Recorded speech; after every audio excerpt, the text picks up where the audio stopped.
Versio's Q&A Wednesday live, March 15th, 2023. I'm your host, David Michalek. With me again is America's favorite credit expert, John Ulzheimer, formerly with FICO and Equifax. John, welcome back. Thank you so much for having me. I always enjoy my fastest hour on Zoom every other Wednesday. Yeah, well, especially, so last week was really interesting. We had a pretty big showing, and it was just question after question after question. Like, I don't think I spent more than maybe out of the 58 minutes I was on, so I definitely went over. I think I spent maybe 5 minutes talking about the subject matter that I wanted to talk about. So it was great questions. So I see we have some people jumping on right now, and the Q&A lives are all about you. So John and I will usually start off talking about a subject, and occasionally we stay on the subject. Sometimes we don't. So feel free to ask your questions, and we'll answer them for you. And so, John, what I want to talk about today, or at least start talking about, let's see how far we can go, is collections. Those were the hot topic this week. I was just telling John, and I'll tell you watching that I had a great opportunity to take care of pretty much all the customer service calls last week while my main guy was off on vacation, and it was great to talk to everybody. Got a ton of questions. Overall, everybody's really excited about the process, but there's a lot of questions about collection. So why don't we, now some of this might be a little basic for our viewers watching, but why don't we roll it all the way back? Let's talk about how does a collection begin in the first place? We can go even further than that. We can talk about what is a collection. And so there's when you're looking at a credit report, there are two things that are represented as collections on credit reports. There are, and this is important. So the precision in the language matters here. So there are trade lines, and a trade line is like your Amex, your Bank of America car loan, your Wells Fargo mortgage. Those are all trade lines on your credit report. And then there are what are referred to as collection segments. Most people refer to them as collection accounts. Sometimes they are incorrectly referred to as collection trade lines. Okay, you don't have a relationship, a trade relationship with a third-party debt collector. Okay, you have a relationship with Amex or a bank or a credit union or a credit card issuer. So, and that's important because the reporting standards are different for trade lines versus collection accounts, which is why I'm very particular with my wording. I don't want some lawyer to grab this video in a year and say, well, you called them trade lines, and then try to use it against me in a deposition. So just for clarity, what's reported by a collection agency is referred to as a collection segment or a collection account, not a collection trade line, even though you see that all over the place. Right. So let's talk about trade lines first. A trade line, which is a relationship that you have with a bank or a credit card issuer or a finance company or some form of a lender, if you're paying it on time, it's in a current status or paid as agreed. If you go delinquent enough on that particular relationship, they can report that you are in a collection status with them. It doesn't mean that they've outsourced it to a collection agency. It just means internally that that you are in collection status, which generally prefaces being in default or charged off. If you go into default on some sort of loan or a relationship with, say, for example, an apartment complex or whatnot, they may outsource the collection of that debt to a third-party debt collector, which is more commonly referred to as a collection agency. And the collection agency can furnish what's referred to as a collection segment or a collection account. Those obviously have no redeeming value in your credit scores. They're universally considered to be derogatory entries because they are a record of you essentially not performing under your terms of your promissory note or your cardholder agreement with your original creditor. And so that's how they become collections, as you go delinquent enough with some service provider or lender. John, just real quick, put a quick comment there. I just wanted to answer Kayvon's question. Hey, Kayvon, actually, a great question. We covered that in great detail, or I covered that in detail in the last week's call. But Credit Versio is already prompted for that. In your round 2 disputes, it's called frivolous dispute. It's in the drop down when you select your dispute reasons. So if you have any questions on where to find that, just email us at support@creditversio.com and we'll answer it for you. But good question. Or you can go back to last week's video if you want, and I do a video walkthrough of what to do. But yeah, this is not uncommon, but the answer is in last week's video, or you can just email us. Sorry, John, go ahead. No, that's it. That's all I had with respect to that. Collection agencies obviously have a permissible purpose to access credit reports, meaning that they can legally access your credit reports even though you have not given them overt written permission to do so and you have no real relationship with them. But talk us through why they would do that, because I've shared that with a couple people last week when I was on the phone about permissible purpose and why collection companies might want to check in to see what's going on with your credit report. Maybe you can walk us through that. Well, number one, they can use the information for skip tracing because your current address it's very likely your current address is going to be on your credit report. And if they have to serve you with lawsuit paperwork or if they want to send you a collection letter, then obviously they need your address in order to do that. So that's number one. Number two is they can use the credit report information to determine your capability or your capacity to pay them.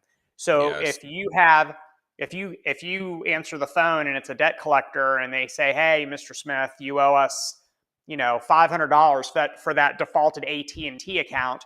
Would you like to pay it today?" And you say, I would, but I just don't have any. I can't pay you. I don't have any way to pay you. And they're sitting there staring at your credit report and they see that you have 3 credit cards and $25,000 of available credit. They know you're lying.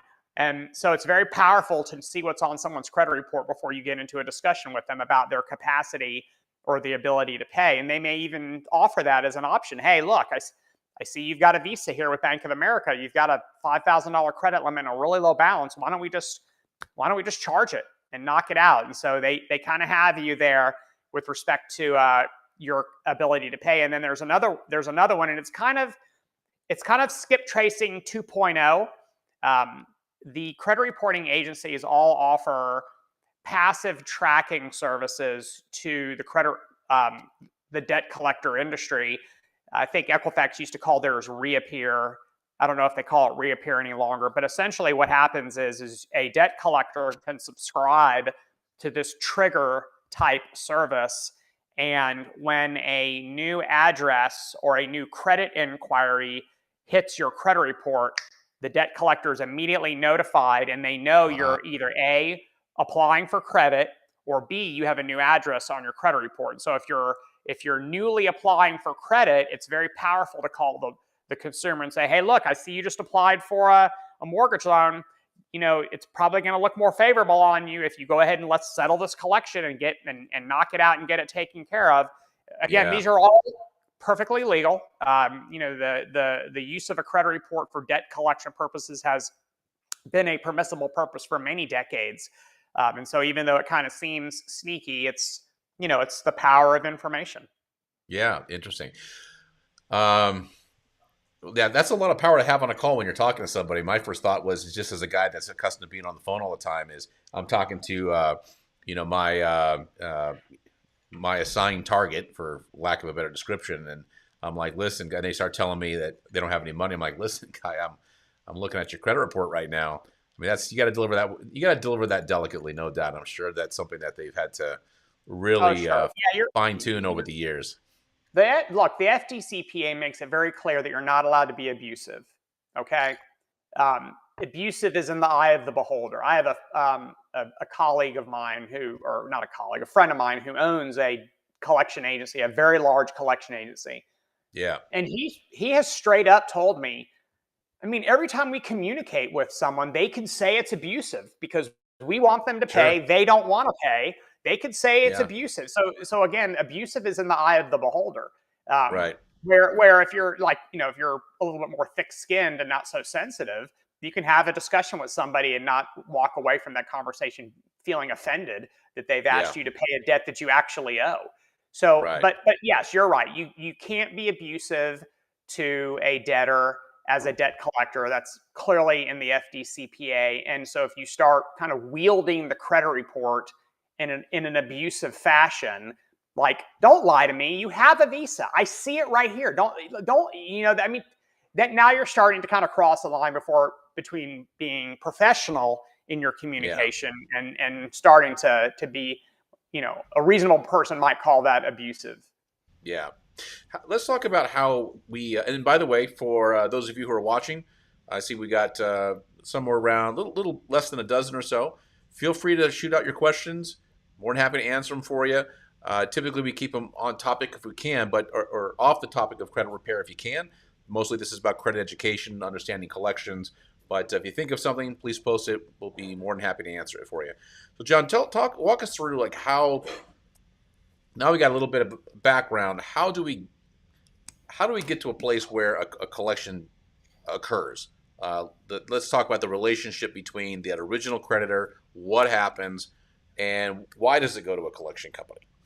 Yeah, so it's a contractual relationship. So if you're a service provider, whether that be a doctor or a lawyer or an apartment complex, whatever it may be, if you're AT&T, Comcast, whatever, if you're some sort of a service provider or creditor, and that's your job. My job is to be a dermatologist. My job is to be a own a landscape company. It's not my job to be a debt collector, right? So Yeah, if I have clients that are not paying their bills, I can either waste time trying to chase them down for payment, or I can focus on what I do, which is whatever my business happens to be. So it's not uncommon for service providers and creditors to have these relationships with third-party debt collectors. When I say third party, I mean external companies, other yeah, companies.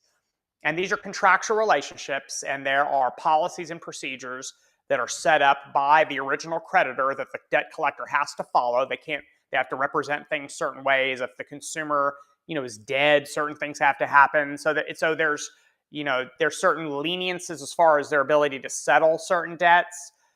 But debt collectors don't get paid when they're assigned debts by an original creditor. They get yeah, paid when they collect a debt from a debtor. So if you think about it from that perspective, this may not be the right word, but they're kind of commission based or bonus based yeah. employees. It's like a So consignment. so that's the word. That's the important word. Is debts are consigned Yeah, to debt collectors, almost like how you consigned a prom dress to have it sold at a thrift store, or you've right. consigned furniture to have it sold at a thrift store, and the thrift store sells it, keeps X% and gives you the remaining amount. That's what happens with accounts that are assigned to debt collectors. So $1,000 debt assigned to a debt collector, the contractual agreement may be 40%. And so if the debt collector collects $1,000, they get to keep 400, and they give 600 of it back to the original creditor. Yeah, The original creditor moves on and I guess is happy with 60%. better than nothing. And It's better than the consumer filing for bankruptcy where they get absolutely nothing. right, yeah, or it just disappears forever, and you don't get anything, and eventually it falls off, and the statute of limitations runs out, and That's and right. the collection company doesn't have any recourse at all. So, what's the difference between a third party collection service provider that has a debt on consignment versus a debt buyer? Because there's two types, and maybe you can talk about that second one. Yeah, so a debt buyer it's uncommon in the world of credit when the term actually means what it sounds like, and this is one of them. So a debt buyer is a company that actually purchases defaulted debt from creditors, and they do it in bulk. So they may buy, $1 billion of defaulted debt from a credit card issuer, and they're going to pay X% on the dollar for that debt. And when they Yeah, purchase that debt, a couple things happens. Number one, they become the new creditor because they are now the owners of your debt. So think about like The Sopranos or any of these gangster movies where someone says, "No, I bought up your debt." And so instead of right, you owing right. all these dudes on the street for gambling debts, now you just owe Big Tony. And so now he is the creditor, and so now he's the guy that you owe all this money to. So that's essentially what happens Well, with not, a not debt. only it's the two parts. It's I bought out your debt, and the juice is running. That's right. Well, and that can happen. The interest can continue to accrue, and that's based on whatever state But Yeah. yes, the juice can continue to run, and then there's also collection fees and whatnot. And so when someone so this is a little bit different than a debt collector scenario. So if I buy your debt, then I am in fact your creditor, and I can report a trade line to the credit bureaus because I am in fact a creditor. I'm not a third party debt collector.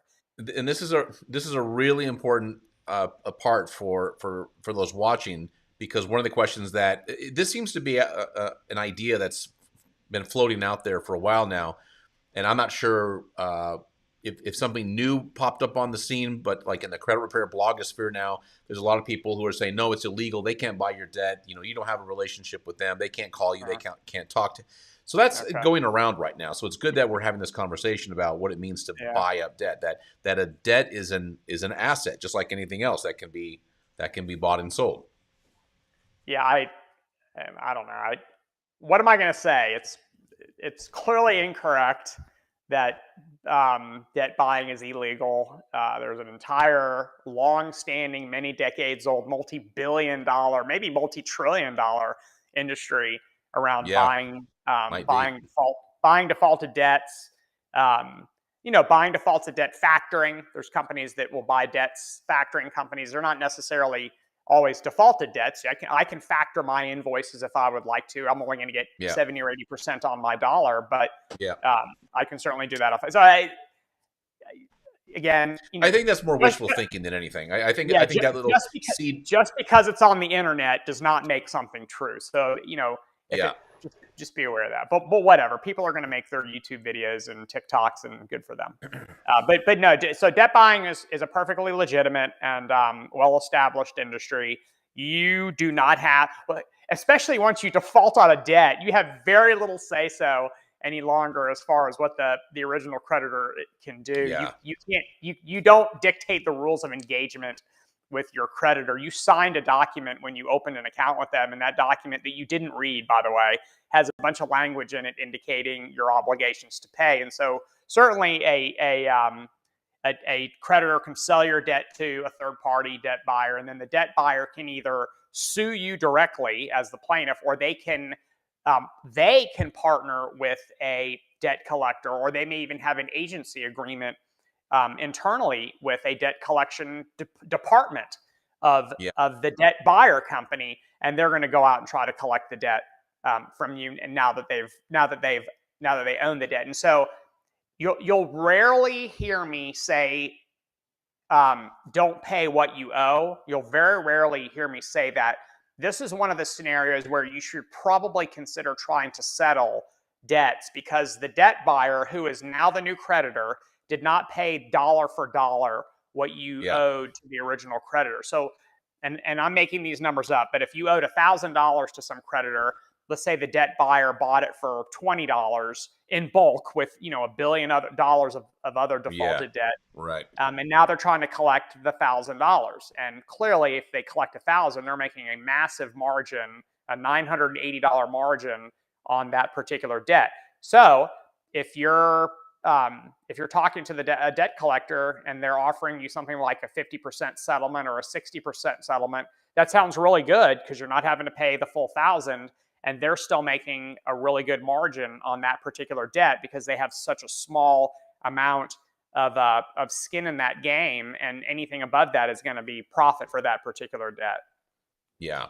Well, also too, another thing that I got asked a lot was there seems to be a little bit of a misunderstanding as to the timing. Like, when does that 7-year mark begin? Because when, let's say, I go default on my American Express, and that was a year ago, maybe a year and a half ago or so, and then another company, let's say it's Midland, which is a big debt buyer, picks up that debt for pennies on the dollar a year and a half later.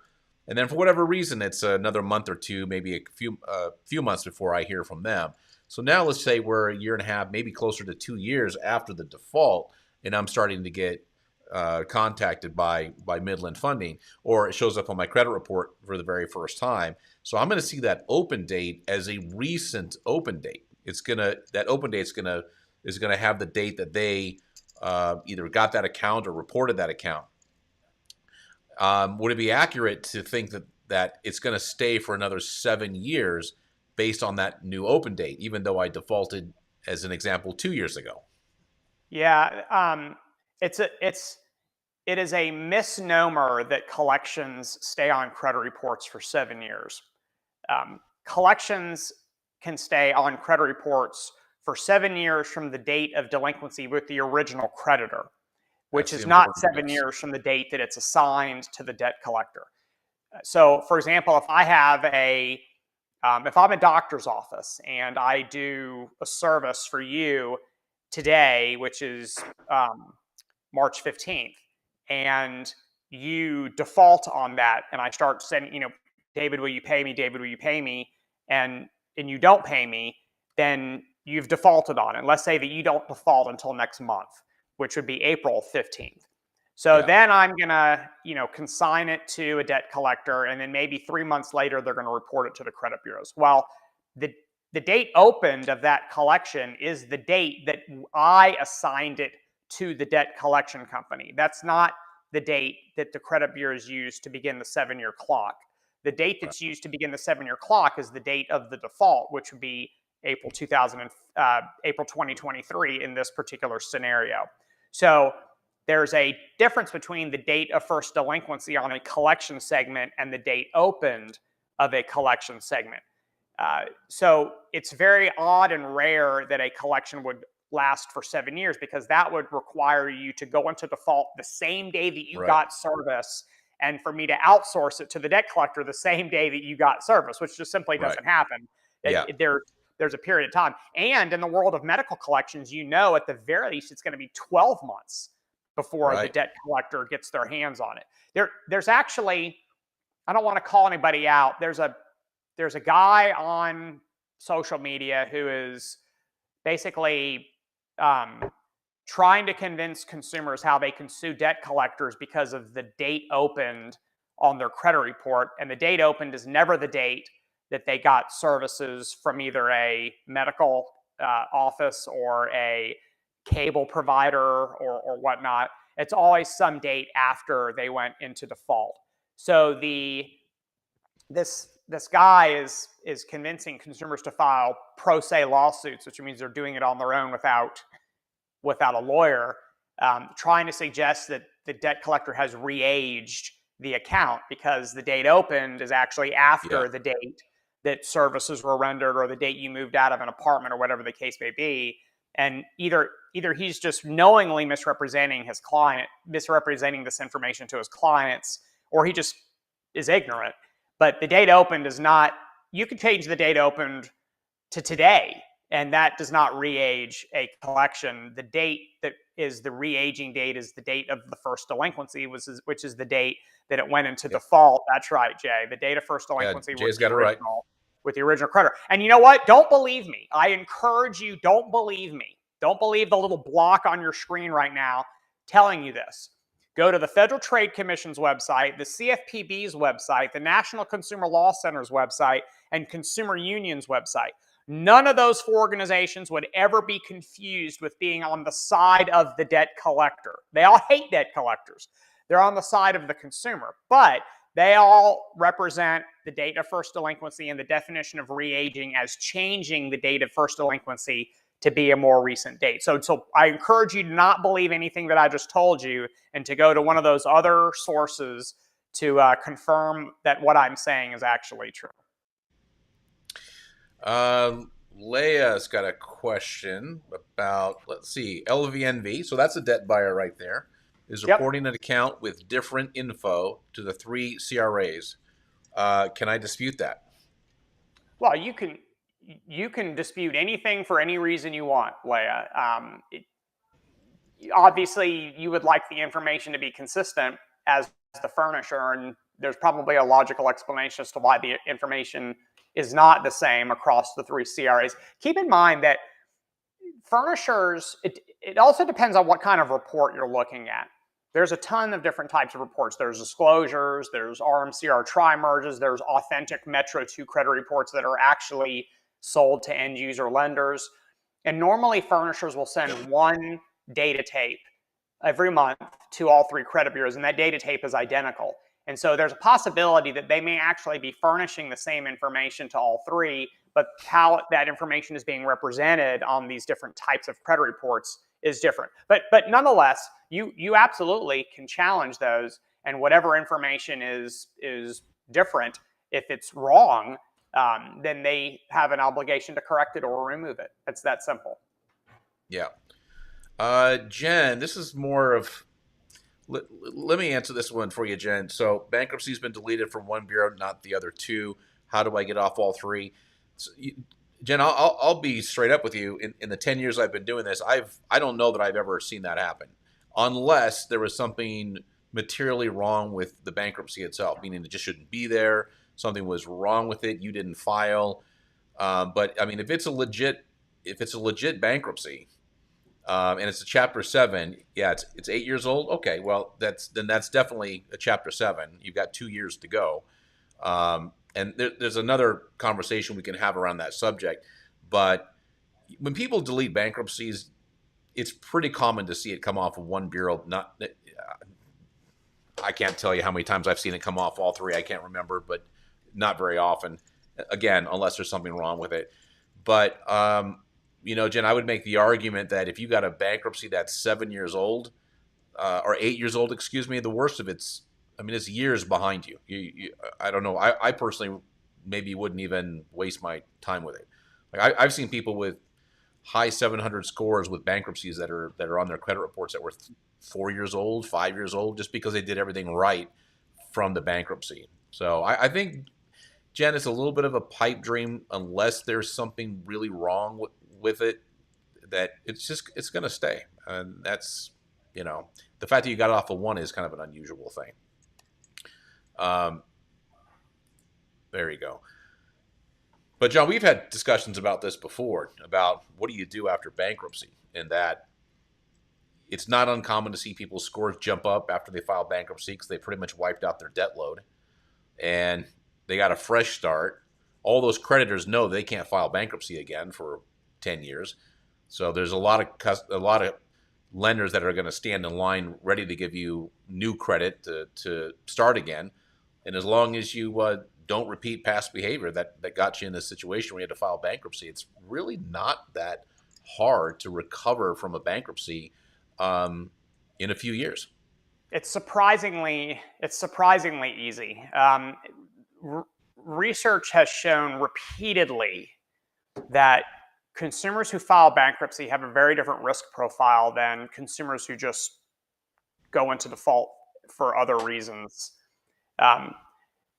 There's usually a plausible explanation as to why someone files for bankruptcy, and that can include everything from gross irresponsibility to failed business, Medical, failed marriage, yeah, loss of job, COVID-19, 2008 meltdown.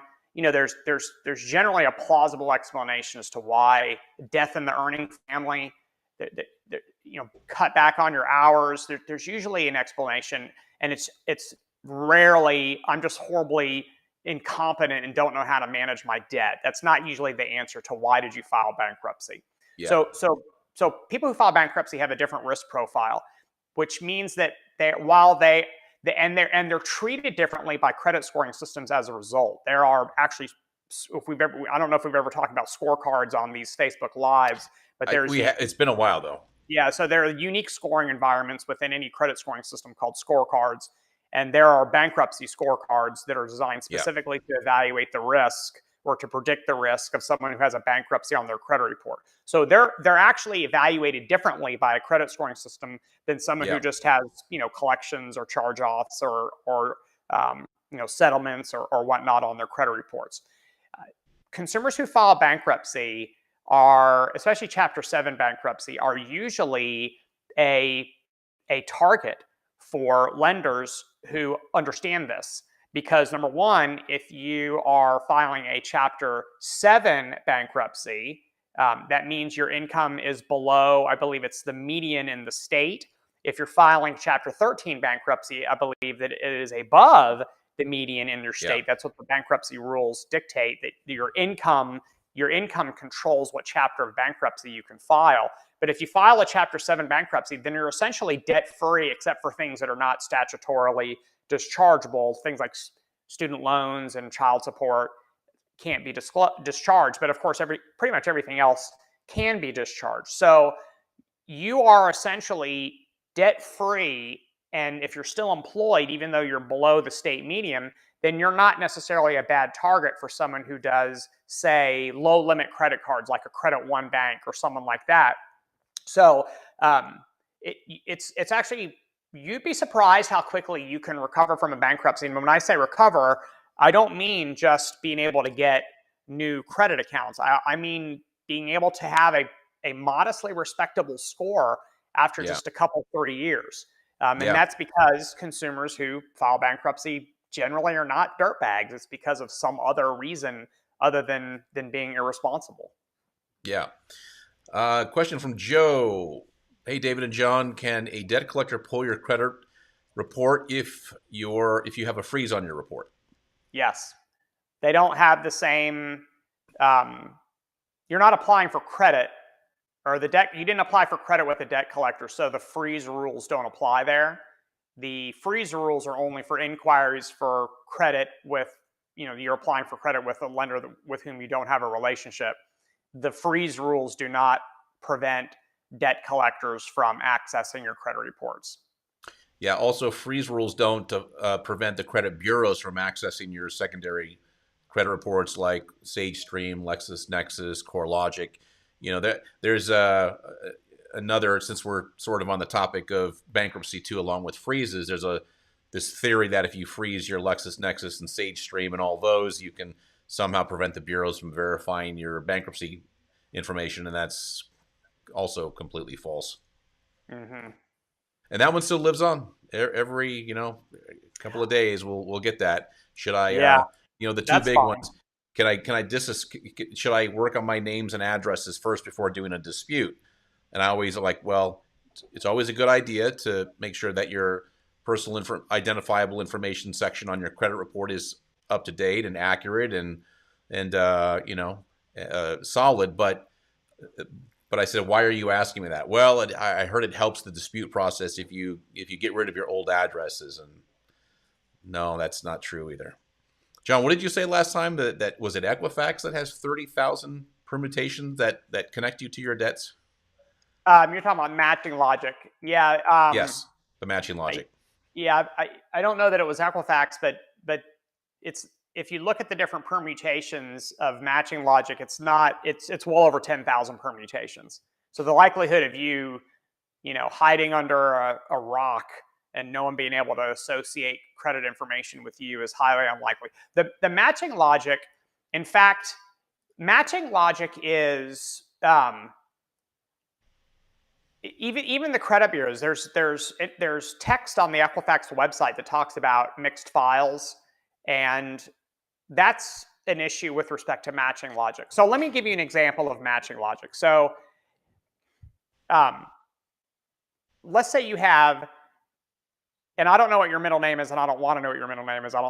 We don't want to give too much information out, but let's just say that your middle name is Robert, David Robert Michalek. If you applied for credit and you used David Michalek, but your credit report has your name as David Robert Michalek, and their matching logic required exact match, then they're not going to return a credit report for you. You're going to be what's called a no file or a no hit. That is rigid. That's matching logic that is too rigid. That would require 100% exact matching of information from a credit inquiry to the information on a credit report. That's why matching logic cannot be exact, because you would end up with fragmented credit reports. You'd end up with no hits. You'd end up with credit scores that are calculated off of credit reports that are not full credit reports. They would be misrepresentative credit score. The credit scores would still be correct. 1 + 1 still equals 2, but they would not be representative of your credit risk. That's why matching logic has to be flexible. There has to be flexibility in matching logic. What if you have apartment 301 as your address, but on your application you do the number sign 301? That's not exact. So if your matching logic required you to be exact, you'd have a no hit for that particular application. So, and you'd be denied because of your no hit, and you'd be like, wait a minute, I've had credit for 3 decades. What's up? So matching logic does not have to be exact. There has to be a reasonable relationship between the information on an inquiry and the information in the credit file system that does not require a 9 for 9 social security number match. So I hear people say that all the time. Oh, the social doesn't match.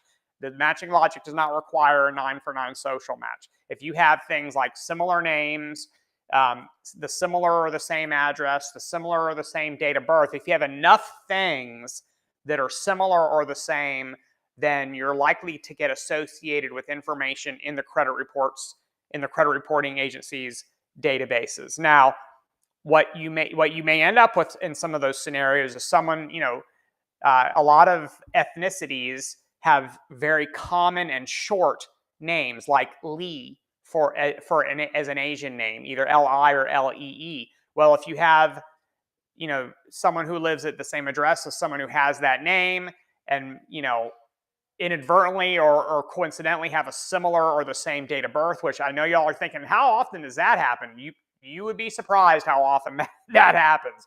You're going to end up with information associated with more than one person on the same credit report. That's referred to as a mixed file. And so the furnishers don't cause that, meaning that Bank of America or Citibank or Navy Federal Credit Union, they're not reporting information on the wrong person's credit report. That's not what happens. They're just furnishing information that ends up in this gigantic pool of information at a credit bureau, and then the credit bureaus are the ones who are responsible for associating it with a particular consumer when there's a credit inquiry for that particular consumer. And so it's not always exact, and I don't know if you run into this, David, with your business and your interactions with consumers, but it's not uncommon that you see things like, hey, I've got a mortgage and it's only on one of my credit reports. Why isn't it on I've got a car loan and it's only on 2 of my credit reports, but I know the lender reports to all 3 because it was there last year. That's an issue with matching logic. They're able to find it it's rare. in one inquiry, but not find it in another. And it's rare, but it's really hard to fix. And it's really hard to fix because you can't dispute it with the furnisher because the furnisher didn't cause the problem in the first place. So the furnisher can't fix the problem in response to a consumer dispute. This is an issue with the credit bureau's matching logic. Right. We got a few questions. I'm going to jump around a little bit to Lee's question. Please explain to me how so many people are saying they can delete all things from your credit. Let's see. I can explain that in one word: fraud. I'm thinking of another word: liar. How about that?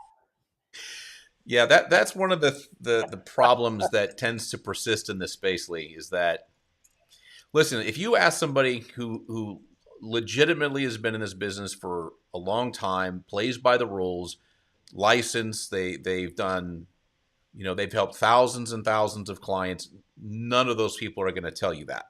They will tell you up and up, just like I said a second ago about the person that asked me about the bankruptcy. I'll always get people who say, well, no, we've got this special technique. I'm like, listen, I've been doing this for 10 years. Tens of thousands of clients, millions and millions of disputes. If there was a way to do it, trust me, we would know. And that's just not the case.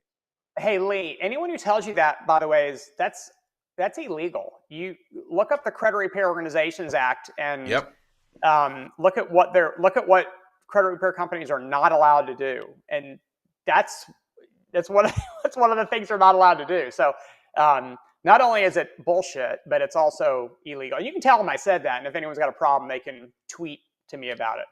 Yeah, Lee, if you want to see for sure, just Google it's called CROA. It's the Credit Repair Organizations Act, and it very well defines what credit repair organizations can and cannot do. Charging money up front is one of them. So typically, when I hear that kind of a claim, my question is, how much money up front did they want? How many dollars did you have to pay up front to get to secure that kind of a false promise? And I can't tell you. Or what are they doing? Are they telling you to buy a credit privacy number or CPN? Are they telling you to fill out a police report saying you've been the victim of fraud, or fill out an FTC fraud affidavit? So it's also about what are they asking you to do? And if it smells like a rat, it's probably a rat.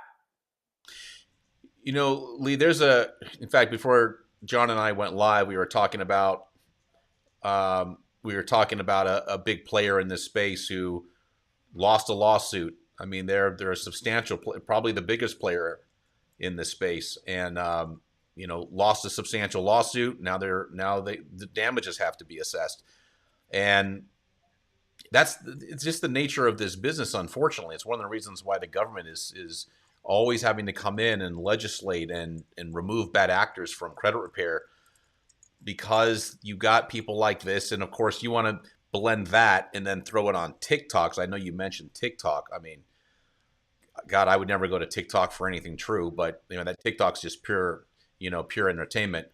But yeah, Duke made a. Was it Lexington Law? I will neither confirm nor deny, It but was uh, it was progression. well, yeah. So, but I don't know if Duke knows. Yeah, but Progression is it's a family of companies. Lexington Law, CreditRepair.com. They also own some other assets in that industry as well. Let's go back up because Brad asked a pretty cool question. Brad Weaver. Oh, let me get you up here. There we go. So there's some assumptions that are being made in this that we got to tackle first. Why do they negative 21 points for a new collection, but only 1 point if you pay off the same collection? All right, Yeah. Number one, I don't know if this is you particular, Brad, but if your score only went down 21 points when a new collection hit your report, then you should consider yourself fortunate. Yeah. So here's the down low. So there's a lot of meat on this bone. If we would have had this conversation 5 years ago, the answer would have been so easy, and the answer would have been the balance of the collection is immaterial. It's the fact that it exists. So the fact that it's there is what caused the score to go down. The fact that you paid it is great, but the balance being zero is immaterial on the score. That would have been my answer 5 years ago, and that would have been correct. That answer today is incorrect. So today it's all about what kind of collection is it.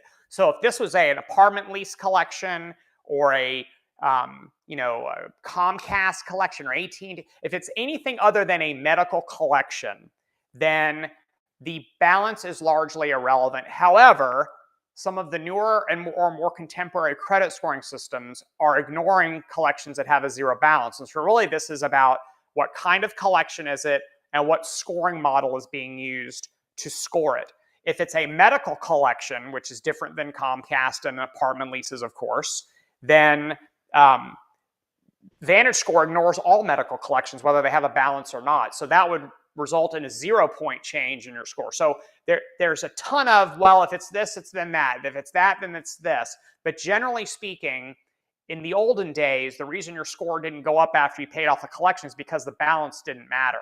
It was the incident. Today, the answer is a little bit different. And it's all variable based on the generation of the score, the brand of the score, and what type of collection it is. I think in the long run, what still remains true is it's better to have a collection that has a zero balance than a collection that has a balance greater than zero. Number one, it's probably going to help a variety of your credit scores.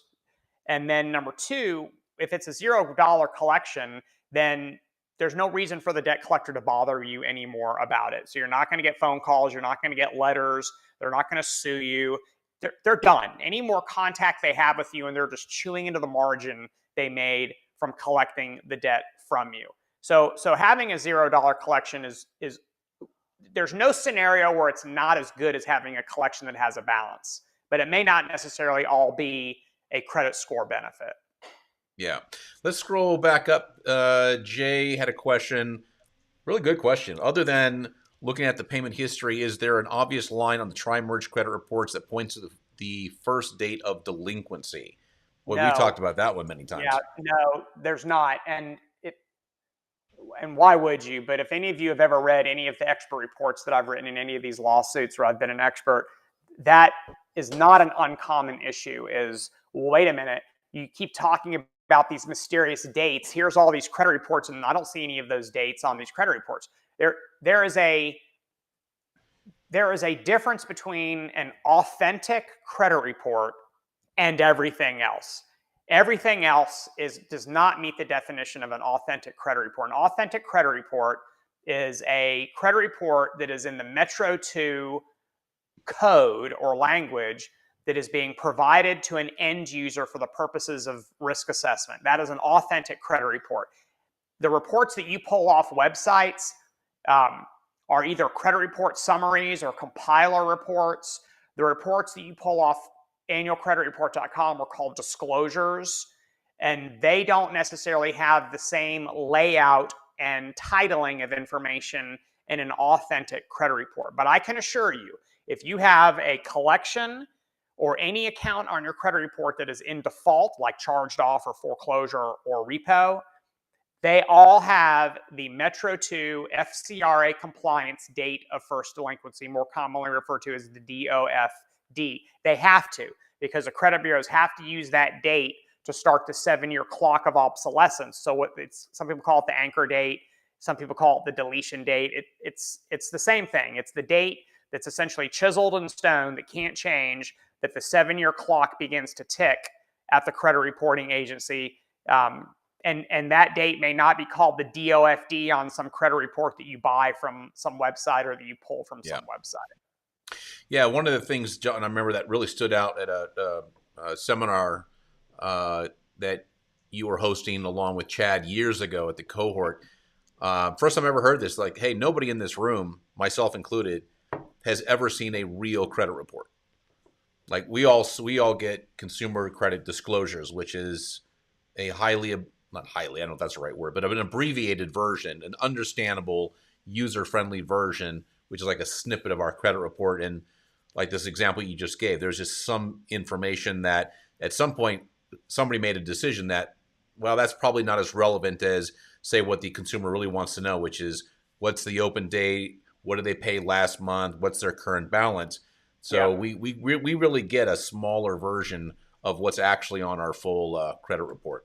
David, do you remember the beginning of the movie The Matrix, where you had all these little codes that were kind of like water falling down the screen, and like the dude sitting in the captain's seat could read all that stuff and was saying, hey, Neo, look behind you and all that. So for those of you who are watching that are Matrix people, you remember all that. That's what a real credit report looks like. It's a comma delimited series of alphanumeric characters. So unless you are fluent in Metro 2, and by the way, the Metro 2 manual is about 350 pages. So no one is fluent in Metro 2. They all have to have a guidebook in order to be able to interpret what is in position 48 and what does the letter L mean in position 48. Oh, L means charge off. So that's what an authentic credit report looks like. It's alphanumeric characters divided by commas. And so if I were to show you your credit report, you may recognize things like your name and your date of birth and your address and your social, but that's kind of where it ends. Everything else is just going to be alphanumeric characters, and you're not really going to know what it is you're looking at. That's an authentic credit report. That's what a credit scoring system is built to score, because it knows what all that stuff means. But obviously that means nothing to a consumer. So the stuff that you pull off websites has been cosmetically redesigned for consumer consumption. It's color-coded, it's got legends, it's got tables that explain what all this stuff means, it's got clear, plain English explanations of what all this stuff is, plus also information about your rights, and none of that stuff is actually on an authentic credit report. So that's why the question about where is the DOFD, first off, an account has to be in default to have a DOFD. Accounts in good standings don't have DOFD. But even if you are looking at a credit report that has a bunch of defaults on it, you may not have a report that has a DOFD, because the company that is choosing to display that information to you may not have programmed it or written the code, the user interface to indicate DOFD, or included it at all in their reports. All right, 2 last questions. This is a real quick one. Is smart credit accurate? I'm not exactly sure what you mean by that. Smart credit's really no different than any other provider that provides a 3-bureau credit report. It's the information from the 3 bureaus that is provided by Smart Credit was accurate of the day that it was provided.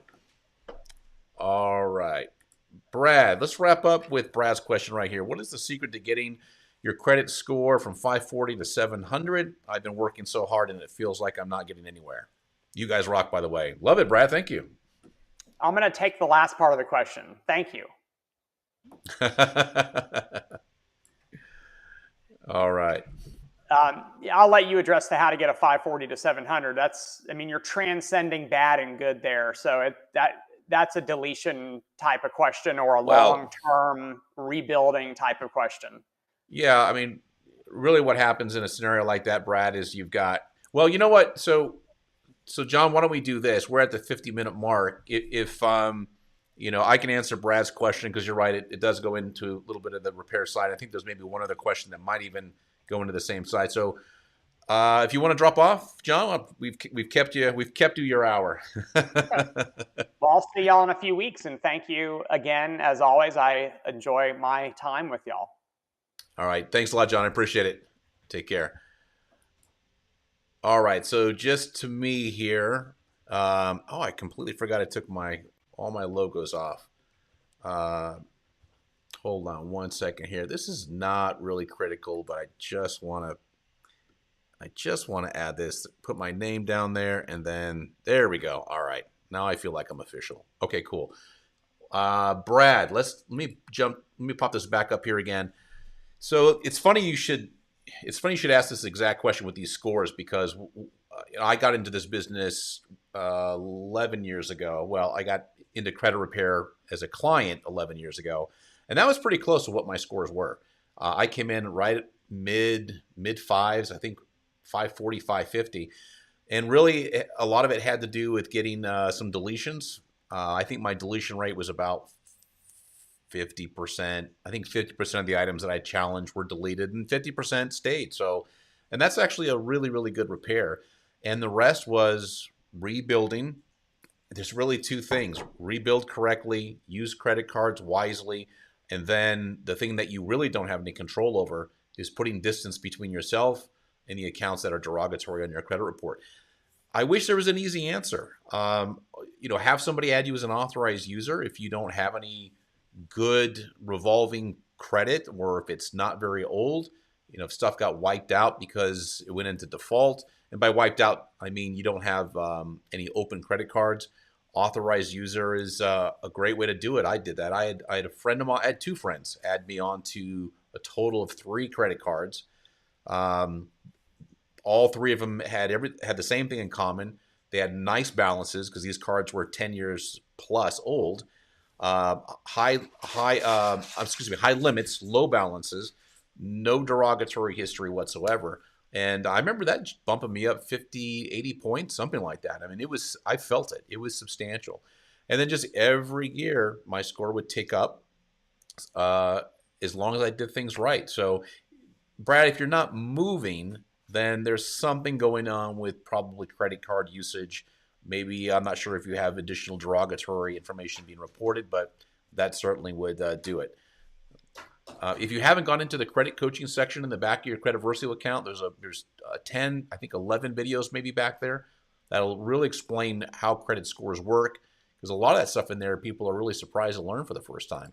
Leah reports still talking about smart credit. Yeah, there's nothing unique about smart credit. There's nothing special or unique. If you went and got a 3 bureau credit report from Experian, so Experian would be the conduit for both Equifax and TransUnion, it's going to be the same data that came from Smart Credit. Like if you got credit reports from Experian, Equifax, and TransUnion, 3 bureau credit reports, and then a 3 bureau credit report from say Credit Sesame, and a 3 bureau credit report from Identity IQ, and a 3 bureau credit report from Smart Credit, and you got them all at the same time, at the same day, they would all be the same. It might have some minor differences in the way they format the data, but everything would be the same. Um, all the information comes directly from the bureaus. There's no this report is accurate, this report is not accurate. As far as when you're comparing sources, that doesn't really exist. When do we come on? Every Wednesday, 6 p.m. Eastern time. Brad, you are very, very welcome. I'm glad you could be here. And I thought I saw Laura. Oh, Laurel, and that was just more of a statement that, yeah, I've had to work with some people who had some identity theft. It can be a nightmare. Okay, and I think that's it. Yeah, I think. Oh no, there was one more way at the top. Tanisha, sorry I missed this. I saw it, but I ended up scrolling right through it. During COVID, I fell behind rent, moved out before I was evicted. It was dismissed in court. I received a letter from the third-party collection to reply in 30 days from the balance.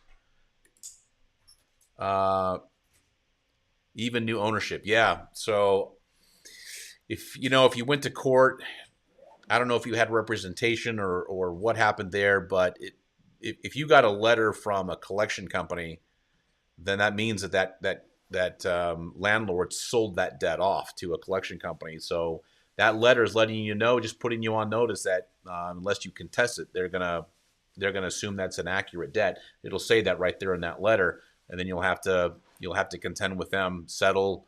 That's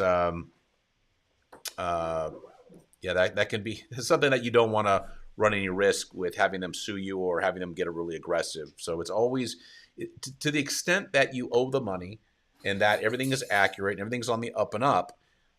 If that's true, then you want to find some way to settle that debt. If it's not true, then it's something you can fight.